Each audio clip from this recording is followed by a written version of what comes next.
Our campaign is Look Good, Do Good, and it just emphasizes our vision and our goal basically to help people who are less fortunate than us. Our business model is similar to Tom's, like the one-for-one movement that they have, but we're going a kind of step further because, you know, giving the shoes is awesome, but shoes can only last for so long. So we thought this opportunity came up to buy school uniforms for the children, and then that way they're able to go and get an education and break the cycle of poverty that they've had in their life. The experience I'm learning, well, both of us are learning so much. It's my first business, and it's the first real entrepreneurial business that we've put together and we've done. So we're learning a lot. Another amazing factor is all the help and all the support that we receive.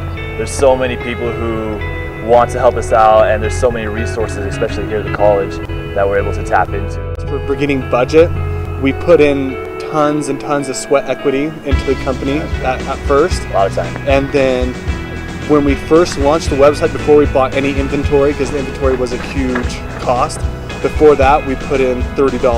Yeah. And that was to buy the domain names. And that's it. The way that we're marketing is purely through social media. We haven't put a dollar into marketing. Everything is done through Facebook, Instagram, and word of mouth. And word of mouth, and then also we're doing like Pinterest and things like that. So we took the the plan of having $0 for our marketing and just putting it onto social media. So it's just a huge way to get a hold of thousands of people so much faster. Overall, it's not us that's making this difference. It's the students, it's the customers, it's the people who support us. We're just a median. We're just a way for other people to change the world.